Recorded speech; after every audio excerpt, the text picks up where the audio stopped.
দুর্গাপূজা উপলক্ষে ভারতের বিশেষ অনুরোধে বাণিজ্য মন্ত্রণালয় ইলিশ রপ্তানির অনুমতি দিয়েছে বলে জানিয়েছেন মৎস্য ও প্রাণী সম্পদ মন্ত্রণালয়ের উপদেষ্টা ফরিদা আক্তার।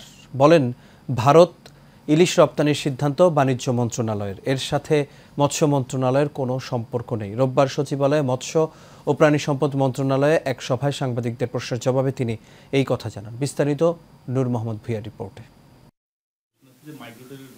অন্তর্বর্তী সরকারের দায়িত্ব নেওয়ার পর ভারতে ইলিশ রপ্তানি করবে কিনা এ নিয়ে বেশ কিছুদিন ধরেই চলছে আলোচনা সমালোচনা। শুরুতেই বাংলাদেশের পক্ষ থেকে এবার ইলিশ দেওয়া হবে না বলে ইঙ্গিত দিয়েছিল অন্তর্বর্তী সরকার। এই আলোচনার মধ্যেই শনিবার বাণিজ্য মন্ত্রণালয়ে জারি করা এক আদেশে ভারতে ৩,০০০ টন ইলিশ মাছ রপ্তানির অনুমোদন দেওয়া হয়।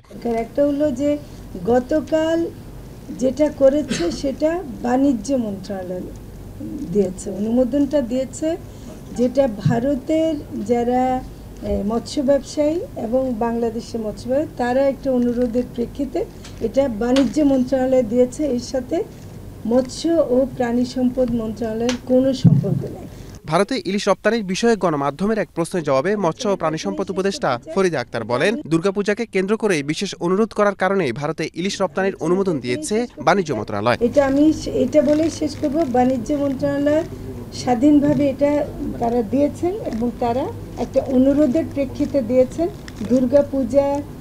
ভারতের দুর্গাপূজা উপলক্ষে বিশেষ অনুরোধ ছিল, সেই অনুযায়ী তারা করেছেন, সেটা তাদেরকে আমি তো জোর করতে পারি না। আপনারা দয়া করে বাণিজ্য মন্ত্রণালয়ের সাথে কথা বলেন, তারা নিশ্চয় বিশেষ একটি অনুরোধের প্রেক্ষিতে করেছেন।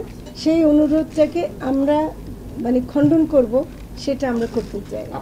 এর আগে সমুদ্রে মৎস্য সংরক্ষণ ও মা ইলিশ রক্ষায় আন্তঃমন্ত্রণালয় বৈঠক করেন মৎস্য ও প্রাণী সম্পদ উপদেষ্টা ফরিদা আক্তার। বৈঠকে মা ইলিশ রক্ষায় আগামী 13 অক্টোবর থেকে 22 দিন ইলিশ আহরণ বন্ধের নির্দেশ দেন তিনি। 13 অক্টোবর থেকে 3রা নভেম্বর এই ইলিশের প্রজনন মৌসুমে যে আহরণ বন্ধের একটা নির্দেশনা থাকবে।